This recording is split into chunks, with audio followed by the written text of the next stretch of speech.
আসসালামু আলাইকুম। আলহামদুলিল্লাহ ইন্নাল হামদালিল্লাহি নাহমাদুহু ওয়া নাস্তাঈনুহু ওয়া নাস্তাগফিরুহু ওয়া নাউযু বিল্লাহি মিন শুরুরি আনফুসিনা ওয়া মিন সাইয়্যাতি আমালিনা may yahdihillahu fala mudilla lahu wa may yudlil fala hadiya lahu asyhadu an la ilaha illallah wahdahu la syarika lahu wa asyhadu anna muhammadan abduhu wa rasuluhu. Allahumma salli ala Muhammad wa ala ali Muhammadin kama sallaita ala Ibrahim wa ala ali Ibrahim innaka Hamidum Majid. Allahumma barik ala Muhammad wa ala ali Muhammadin kama barakta ala Ibrahim wa ala ali Ibrahim innaka Hamidum Majid. Allahumma salli alayhi Allahumma barik alayhi. প্রিয় মুসলিম ভাই বোনেরা, আমি একজন মূর্খ মানুষ, আমার তেমন কোনো জ্ঞান বুদ্ধি নাই, বিবেক তেমন এলেমও নাই।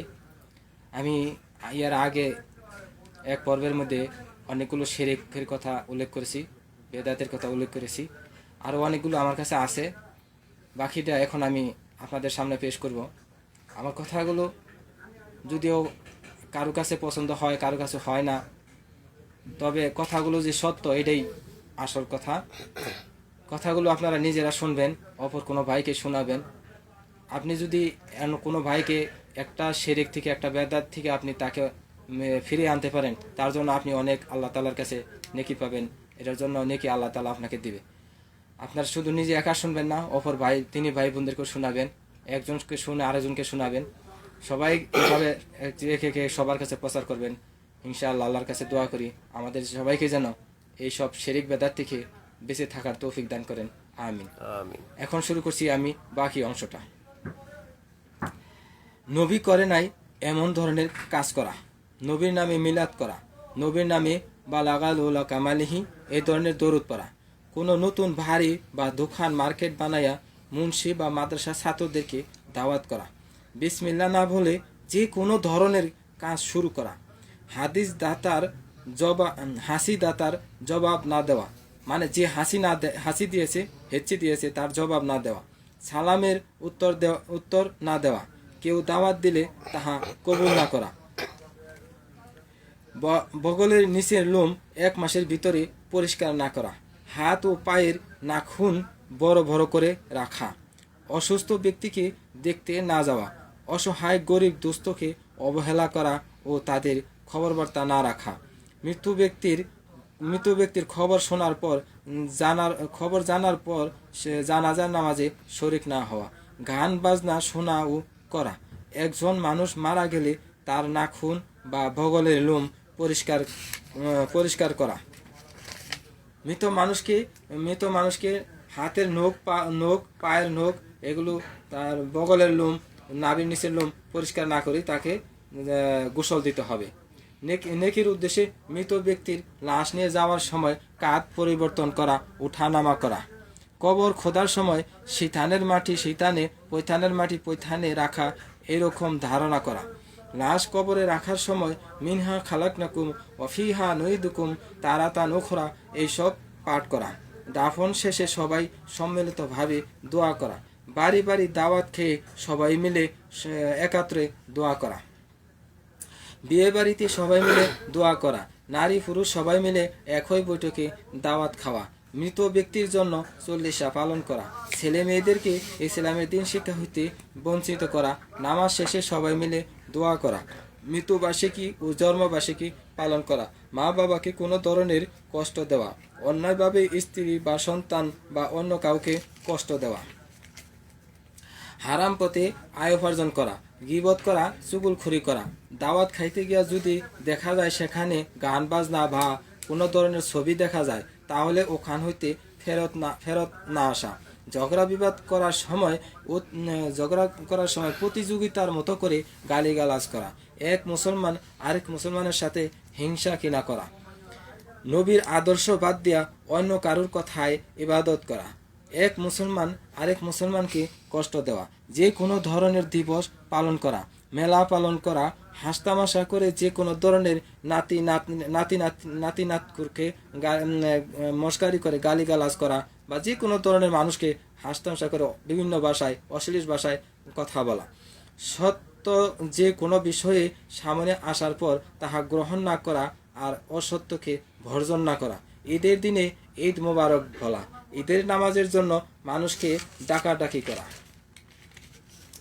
বিয়ে শাদিতে যৌতুক দেওয়া ও নেওয়া, বিয়ে শাদিতে ছেলে মেয়েদেরকে গায়ে হলুদ দিয়ে গোসল করা, শবে বরাত পালন করা, শবে মরাজ পালন করা, হজ করিতে গিয়া একাধিকবার উমরা হজ করা, জোর করে হলেও পাথরে চুমা দেওয়া, মদিনায় না গেলে হজ হবে না এমন ধারণা করা, নিজের স্ত্রী মা মেয়ে বোনদেরকে অন্যের বিয়ে বাড়িতে যেতে দেওয়া, নতুন দম্পতিকে ভালো মন্দ পরীক্ষা করার জন্য বিভিন্ন ধরনের কৌশল অবলম্বন করা, পরীক্ষা করা, বিউটি পার্লারে সাজসজ্জা করা, নীল পালিশ ব্যবহার করা, বিয়ের আগে মেয়েকে টাকা পয়সা বা আংটি দেওয়া, মেয়েকে তালাক দিবে সেই ভয়ে বেশি বেশি করে দেনমোহর লেখা, স্বামী মারা গেলে স্ত্রী সাদা কাপড় বা নাকের ফুল খুলে ফেলা ইত্যাদি। ছোট বাচ্চাদের কপালে ও মেয়েদের কপালে টিপ দেওয়া, অনেক ধুমধাম করে বিয়ের অনুষ্ঠান করা আর নারী পুরুষ মিলে একাকার হয়ে দাওয়াত খাওয়া, সামনাসামনি কারো প্রশংসা করা, নামাজে নাওয়াইতুয়ান এইসব মুখে বলা, সালাম ফিরানোর পর আস্তাগফিরুল্লাহ রাব্বি মিন কুল্লি যামবি ওয়া তুবু ইলাইহি এইসব দোয়া পাঠ করা, সালাম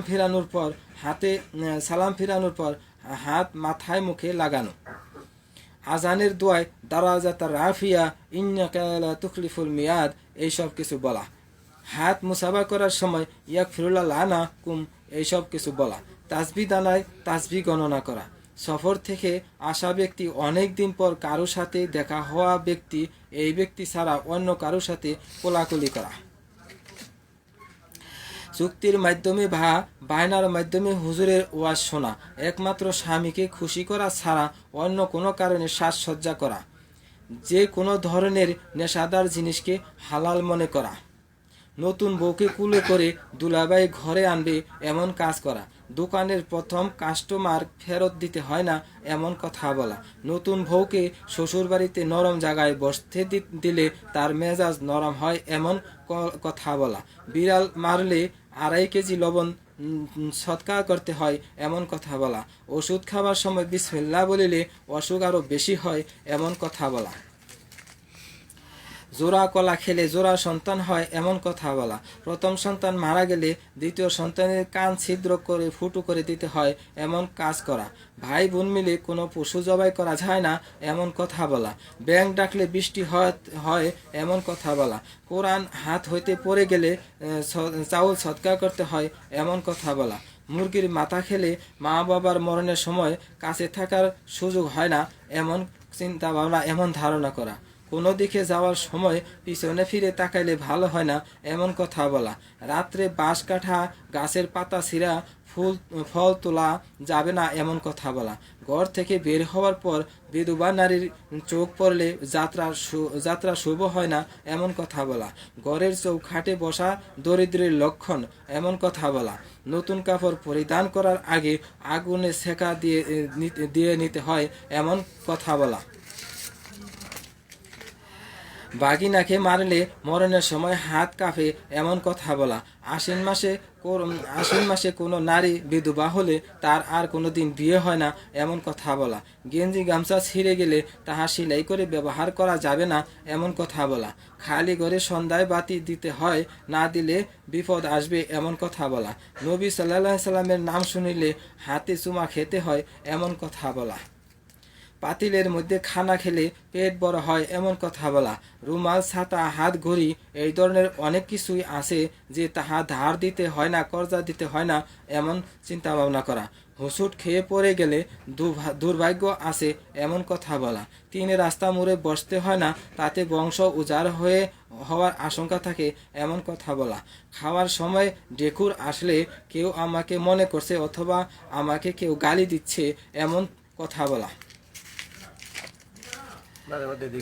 কাক ও শকুন ডাকলে কোনো বিপদ আসতে পারে বা কেউ মারা যেতে পারে এমন কথা বলা, কারোর মাথায় ঠেলা খেলে বলে একবার ঠেলা খেতে হয় না আবার খেতে হয় এমন কথা বলা, নতুন বউকে শ্বশুরবাড়ি কমপক্ষে 2.5 দিন থাকতে হয় এমন কথা বলা, পাতিলে ভাত খেলে মেয়ে সন্তান জন্ম নেয় এমন কথা বলা, পিঁপড়া বা জল পোকা খেয়ে ফেলিলে শরীরে ঘা হয় এমন কথা বলা, শুকুরের নাম নিলে 40 দিন মুখ নাপাক থাকে এমন কথা বলা। যে কোনো শস্য খেতে মানুষের বদনজর এড়াতে পাতিলে কালো রং মেখে বা অন্য রং মেখে ঝুলিয়ে রাখতে হয় এমন কথা বলা। সূর্য গ্রহণের সময় কোনো কিছু কাটাকাটি করলে গর্ভের সন্তান ঠোঁট কাটা অবস্থায় জন্ম নেয় এমন কথা বলা। মহিলারা অলংকার না পরলে স্বামীর অমঙ্গল হয় এমন কথা বলা। দা কাশি ডিঙ্গিয়ে গেলে সেলাম করা তা না হলে ক্ষতি হবে এমন কথা বলা। গলায় মাছের কাঁটা বিঁধলে বিড়ালের পা ছুঁয়ে মাপ চাওয়া এমন কথা বলা। স্বামীর নাম মুখে বলা যাবে না, অমঙ্গল হবে এমন কথা বলা। গাই ও বাছুরের গলায় জুতা পাতিলা ঝুলিয়ে দিলে বদনজর থেকে বেঁচে থাকে এমন কথা বলা। ডেকির উপর আহার করলে বউ মারা যাবে এমন কথা বলা। পরপর কয়েকজন সন্তান মারা যাওয়ার পর সন্তান হলে বড়শি পুরে তার কপালে দাগ দেওয়া এমন কাজ করা। মৃতের বাড়িতে 3 দিন মাছ গোস্ত খাওয়া যাবে না এমন কথা বলা। জুতা পায়ে দিয়া মাচায় ও গোয়াল ঘরে যাইতে হয় না এমন কথা বলা। গাই গরু মেহেদি গাছের পাতা খেলে পেটের বাচ্চা নষ্ট হয়ে যায় এমন কথা বলা। আঙ্গুলের ইশারায় কবর দেখালে আঙ্গুল পচে যায় এমন কথা বলা। যে নারী নাক ঘামে সে তার স্বামীকে সে বেশি ভালোবাসে এমন কথা বলা। ভাঙ্গা কুলায় লাথি মারলে জমির ফসল কমে যায় এমন কথা বলা। পুরুষের বুকে লোম থাকলে সে তার স্ত্রীকে বেশি ভালোবাসে এমন কথা বলা। কুকুরকে পা দিয়ে গর্ত করতে দেখলে বলে কারো মরণ হতে পারে এমন কথা বলা। গর্ভবতী মহিলাদেরকে এক কাতে শুইতে হয় না এমন কথা বলা। হাতের নখ কেটে যদি মাটিতে পুঁতে না রাখে তাহলে আগামীতে গরিব হবে এমন কথা বলা। দা দিয়ে কাউকে ভয় দেখালে মাটিতে 3 কূপ দিতে হয় এমন কথা বলা। কাগজ বা অন্য কিছু কেটে ছিঁড়ে টুকরো টুকরো করলে কর্জা বেড়ে যায় এমন কথা বলা। কোনো জিনিস হারিয়ে গেলে হাত চালান, কোরআন চালান, আয়না চালান, খুর চালান, এই ধরনের যত রকমের চালান আছে বা অন্য কারোর মাধ্যমে তাহা জানার জন্য চেষ্টা করা। ভাই ও বোনেরা, আমি যেগুলো বললাম প্রায় 200-250 মতো হবে শিরক বেদাত মিলাইয়া প্রথম পর্ব থেকে 2য় পর্ব এখানে বলছি। ভাই আপনাদের কাছে আমার অনুরোধ, প্রত্যেকটি মুসলমান ভাই বোনের এগুলো থেকে আমাদের যত তাড়াতাড়ি সম্ভব আমাদেরকে এগুলো ভুল সংশোধন করতে হবে। আরও যদি পারেন আপনারা যে চিন্তা ভাবনা করলে আরও অনেক শিরক বেদাত বাইর করতে পারেন যেগুলো হয়তো আমি জানি না, বা এগুলো আমি সংগ্রহ করছি অনেক বইয়ের থেকে, অনেক হুজুরের কাছ থেকে, অনেক আলেমর কাছ থেকে সংগ্রহ করছি। আপনারা যেন এই সব শিরক বেদাত থেকে আমরা দূরে থাকতে পারি। আমার জন্য দোয়া করবেন। আমার তেমন কোনো এলেম জ্ঞান বিবেক বুদ্ধি নাই, আমার জন্য দোয়া করবেন। আল্লাহ পাক যেন আমার কোরআন সুন্নাহ অনুযায়ী যেন আমাকে যতদিন বাঁচিয়ে রাখে, আমাকে আমল করার তৌফিক দেয়। আমিও দোয়া করি আপনাদের জন্য, আপনারা সবাই যেন এগুলো থেকে বেঁচে থাকতে পারেন, আমিও যেন বেঁচে থাকতে পারি। আর আমরা প্রত্যেকটি ভাই বোন যেন আমরা দিনের রাস্তায় কোরআন সুন্নাহ অনুযায়ী আমল করতে পারি।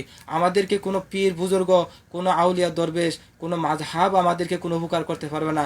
কবরে যখনকে আমাদেরকে সাহিত্য করা হবে তখন আমাদেরকে একমাত্র রাসূলের কথা জিজ্ঞাসা করা হবে, দ্বীন ইসলামের কথা জিজ্ঞাসা করা হবে, আমার আমলের কথা জিজ্ঞাসা করা হবে, আমার রবের কথা জিজ্ঞাসা করা হবে। ওইখানে কোনো পীরের কথা, কোনো আউলিয়ার কথা, কোনো হুজুরের কথা, কোনো গ্রামের কথা, কোনো মাতবরের কথা, কারোর কথা বলা হবে না। শুধু আমি কি করছি এটি আমার দরকার। সমস্ত মানুষ যদি পাপ করে তাহলে আমি পাপ করতে পারি না, সমস্ত মানুষ যদি অন্যায় করে তাহলে আমি অন্যায় করতে পারি না। কারণ সমস্ত মানুষ আমার সাথে কবরে যাবে না, সমস্ত মানুষ আমার সাথে জাহান্নামে যাবে না। মৃত্যুর পরে আমাকে কেউ কোনো উপকার করতে পারবে না, একমাত্র আল্লাহ। আমার এলেম, আমার ইমান, এগুলোই আমার সাহায্যকারী, এগুলোই আমার সাথে সহযোগিতাকারী, এগুলোই আমার সাথে থাকবে। আসুন ভাই, আমরা কোরআন সুন্নাহ অনুযায়ী আমরা সবাই যেন দিনের রাস্তায় চলতে পারি। আমাদের মধ্যে যত ভুল ভ্রান্তি আছে সমস্ত ভুল ভ্রান্তি থেকে যেন আল্লাহ পাক আমাদেরকে ফেরার জন্য তৌফিক দেন, সমস্ত ভুল ভ্রান্তি থেকে যেন আমাদেরকে দূরে থাকার তৌফিক দেন। আল্লাহ পাক যেন আমাদের সবাইকে হেফাজত করেন। আমিন সুম্মা আমিন।